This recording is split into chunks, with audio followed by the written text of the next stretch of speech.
What's up, y'all? Happy Finance Friday. It is Friday, February 23rd in the year 2024. And what I'm going to be talking about with you today is I'm going to talk about finances, obviously by the name, but specifically taxes and why you should be getting your taxes done.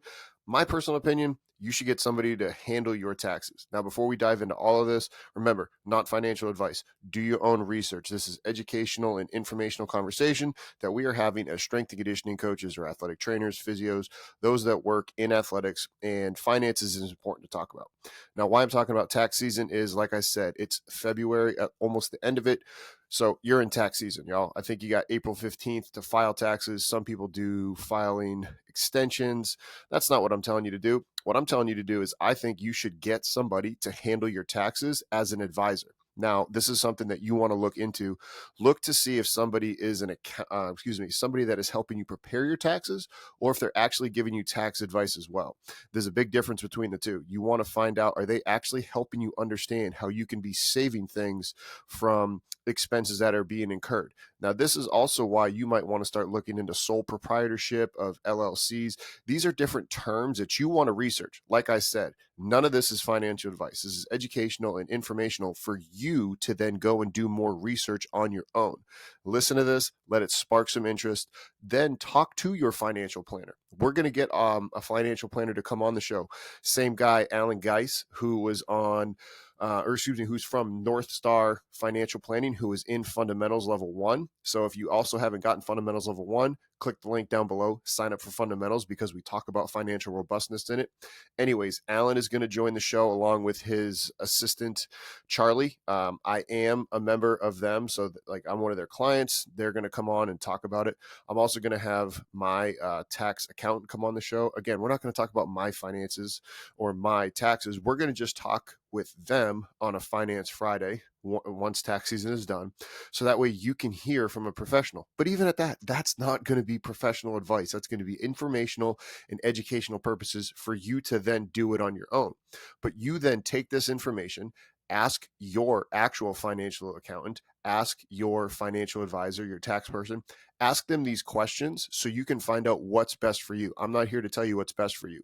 The easiest way that I want to explain why you should get somebody to help you with your taxes, or why you should get somebody to help you with your finances, yes, you could do Vanguard, you could do all those other options. And if that's what you want to do it. But what I think could be very beneficial for you as well is if you treat this the same way that you want somebody, if you're a strength coach selling, if you're selling a product, kind of like what Kier is helping everybody with Money Moves. And if you're not in Money Moves, I don't know what you're doing. You got to get inside of Money Moves. I'm learning from him as well. And his course is just absolutely jam-packed. But you are selling a service and you want people to learn to train from you, right? Because you're an expert in the area.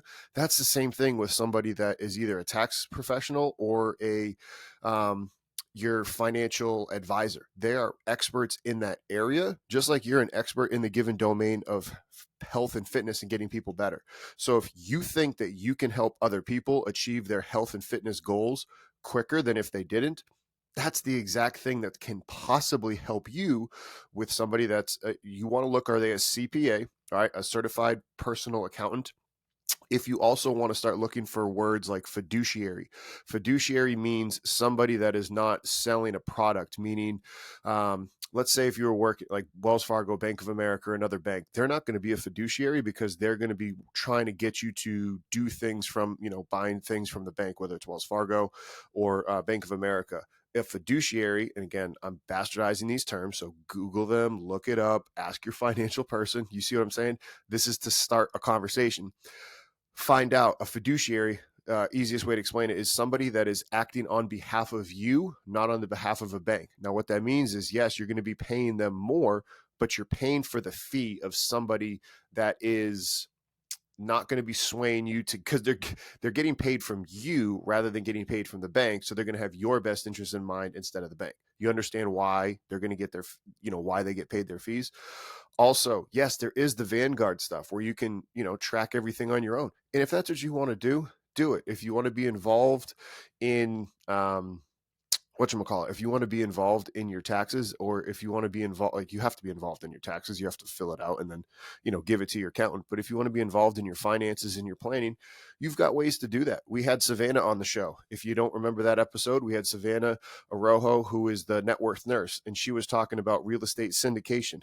And okay, you know, that is an avenue in terms of things that you can do with your finances if you have a self-directed IRA and you're talking with your financial people, or if you want to do it on your own.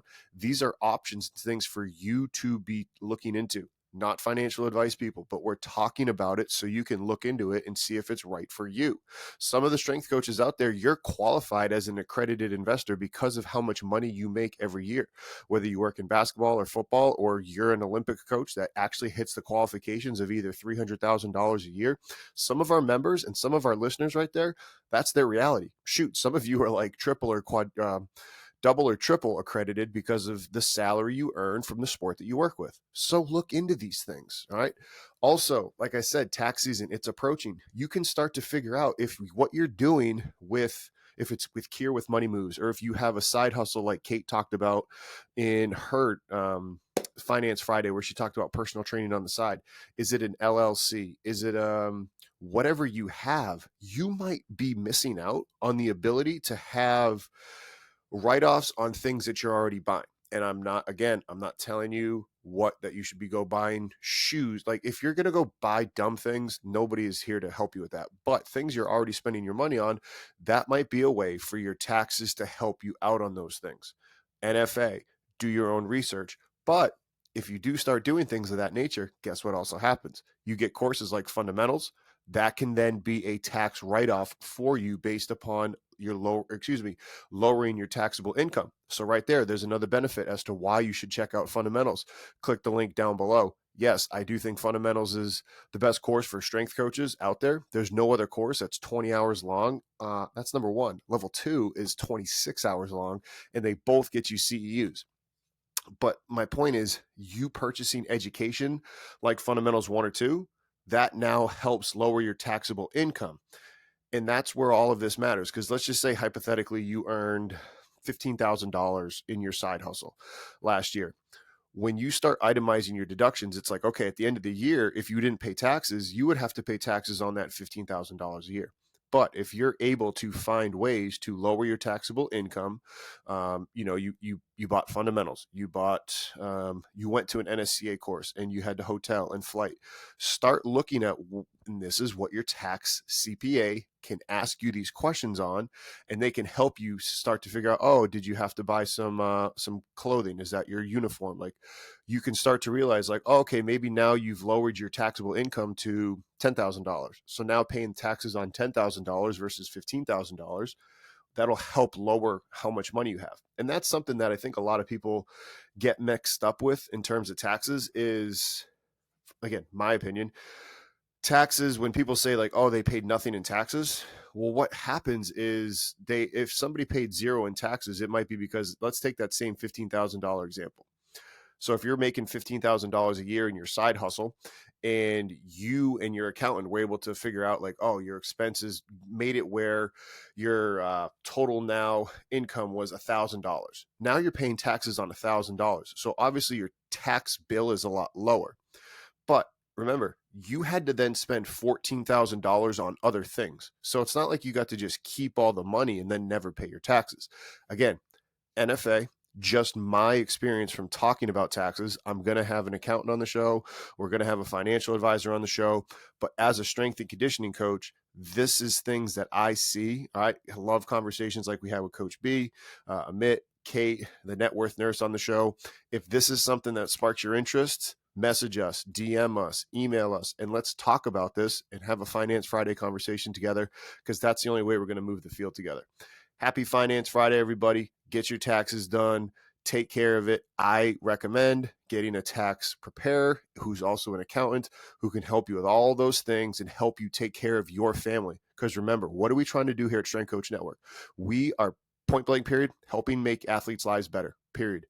Helping make athletes' lives better by being where strength coaches come to learn. Strength coaches come to learn about the X's and O's so that way they can better train their athletes. Athletes can get a better training experience from coaches that know what they're doing better. And then it's also where you're coming to learn about other things so you can expand your life. Now you have a better family life at home. All right, you're better at home. So then now you can pour into the kids that you get to work with, whether it's the high school, college, pro, tactical, private setting. It doesn't matter. If you are a good, healthy, happy person at home, you can pour into the kids' lives better. That's what we're here to do. Happy Friday, everybody. Talk to you soon.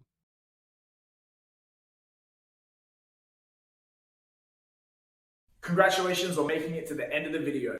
Why don't you celebrate by watching more videos just like it? You can also help us on our quest to placate the algorithm gods by liking, sharing, subscribing, and commenting. Thank you.